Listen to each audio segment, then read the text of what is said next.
Railway বোর্ডের chairman তিনি বলছেন লালগোলা কৃষ্ণনগর রুটে এই মুহূর্তে ট্রেন চলাচল সম্ভব নয়, পরিস্থিতি খারাপ। তাহলে এই পরিস্থিতি যে হলো, পুলিশ আজ করছেটা কি?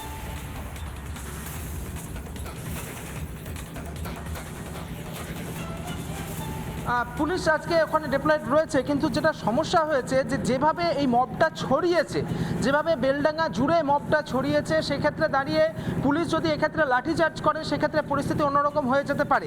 ফলত সেই রিস্কটা কিন্তু পুলিশ আধিকারিকেরা নিতে চাইছে না। জেলা পুলিশ এক শীর্ষকর্তার সঙ্গে আমার কথা হচ্ছিল, তিনি যেটা জানাচ্ছেন যে এই মুহূর্তে দাঁড়িয়ে যদি কোনো রকম অ্যাকশন স্টেপ কিছু নেওয়া যায় সেক্ষেত্রে কিন্তু পরিস্থিতি আরও ভায়োলেন্ট হয়ে যেতে পারে। ফলত তাদেরকে বোঝানোর কাজ করছে এই মধ্যে পুলিশ আধিকারিকেরা, যাতে কোনোভাবে তাদেরকে সেই অবরোধ থেকে উঠিয়ে দেওয়া যায় বা এই পরিস্থিতি যাতে সামাল দেওয়া যায়, সেটাই কিন্তু এই মুহূর্তে চেষ্টা করছে। কলকাতা থেকে বাড়তি ফোর্স আসছে এবং আরপিএফের যারা আধিকারিকেরা তারাও এই বিষয়টিকে তারা মোকাবিলার চেষ্টা করছে। ফলত এই যে পুলিশ আধিকারিক বলো বা রাজ্য পুলিশ বা আরপিএফ যারা রয়েছে, তাদের পক্ষ থেকে দফায় দফায় তাদের সঙ্গে কিন্তু কথা বলা হচ্ছে এবং এই পরিস্থিতি তারা সামাল দেওয়ার চেষ্টা করছেন ঠিকই, কিন্তু পরিস্থিতি কিন্তু ক্রমশ বেগতিক হচ্ছে। বেলডাঙ্গা ঘাটের ঠিক কাছে চলে এসেছি।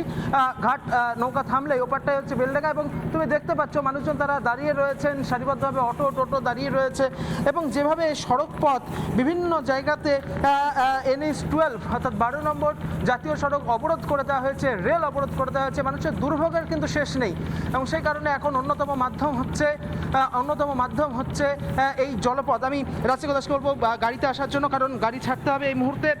নৌকা থেকে আমরা বেরোবো, আমি বলবো গাড়িতে আসার জন্য।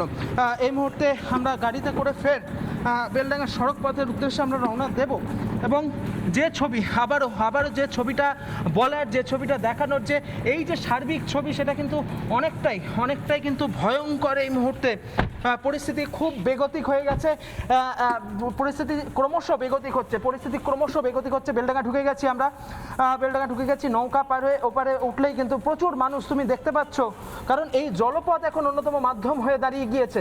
এই জলপথের মাধ্যমে মানুষকে এখন যাতায়াত করতে হচ্ছে, কারণ একদিকে বেলডাঙ্গা, অপরদিকে শক্তিপুর।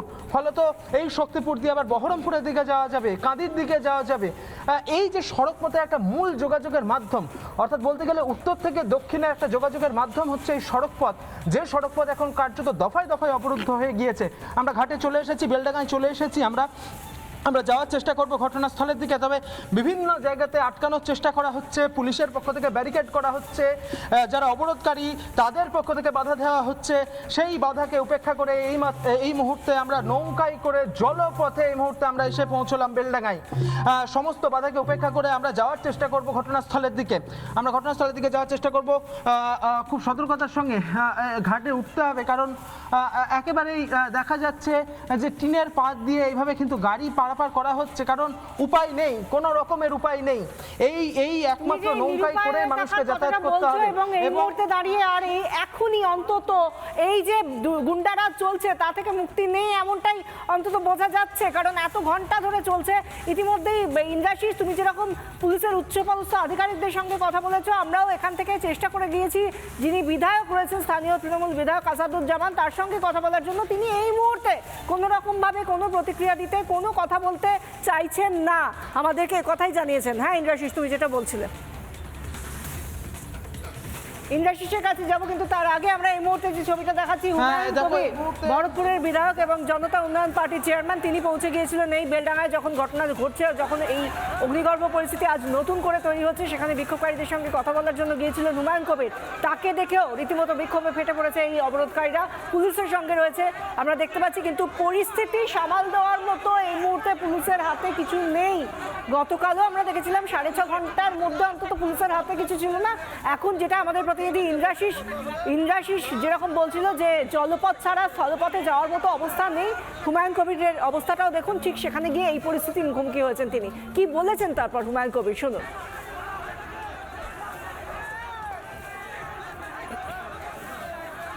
ঝাড়খণ্ডে আলাউদ্দিন শেখের মৃত্যুর পর কালকে গোটা প্রায় 7 ঘন্টা বেলডাঙ্গার মহেশপুর মোড়ে NH অবরোধের পর এবং রেল অবরোধের পর আবার বেলডাঙ্গার একটি গ্রামের লোককে আবার বিহারে মার খেতে হয়েছে।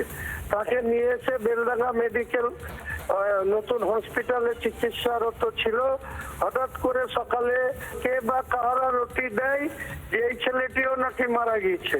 তখন আবার 500 ছেলে বেলডাঙ্গা থানা থেকে 200 মিটার দূরে বেলডাঙ্গা বড়ুয়া মোড়ে আবার 500 লোক অবরোধ করে দেয়।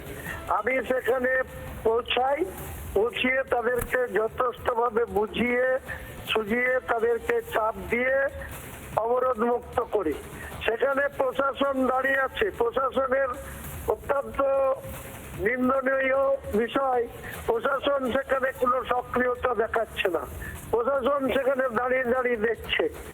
প্রশাসন কি করছে এই পরিস্থিতিতে, তখন যেটি সাধারণ মানুষ জানতে চাইছে, সেখানে হুমায়ুন কবির বলছেন হাত গুটিয়ে বসে রয়েছে। স্বাভাবিকভাবেই যেখানে পুলিশ মন্ত্রী নিজে বলে দেন আমার হাতে কিছু নেই, আমি কি করব, শুক্রবার বিশেষ সম্প্রদায়ের মানুষ তারা তো বিভিন্নভাবে তাদেরকে আটকানো যায় না, এই কথা বলছেন মুখ্যমন্ত্রী গতকাল। আজকে তো শনিবার, আমরা জানি না আজকে কেন আটকানো যাচ্ছে না, কোথায় পুলিশ থাকলেই বা তারা কি করছে। ছবিতে অন্তত স্পষ্ট যে পুলিশের হাতে এই মুহূর্তে আইনশৃঙ্খলা পরিস্থিতি বেলডাঙ্গায় নেই। এমনকি রেলওয়েজের তরফ থেকে পর্যন্ত বলা হচ্ছে যে এই মুহূর্তে দাঁড়িয়ে কৃষ্ণনগর লালগোলা রুটে ট্রেন চালানোর মতো পরিস্থিতি নেই, পরিস্থিতি খারাপ। সেই জন্য সেখানে ট্রেন চলাচল বন্ধ করা হয়েছে, এতটাই খারাপ অবস্থা।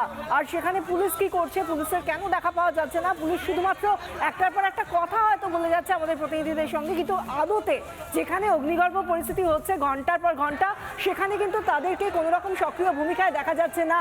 বিক্ষোভকারীরা তারা আজকে কি বলছে শুনুন।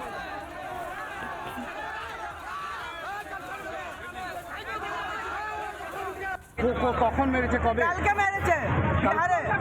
একা ছিল না আর কে? একলা ছিল, ফেরি করতে গেছিল, সঙ্গে ছিল ও। আবার মেরেছে হাজিপুরে, মেরেছে বিহারে।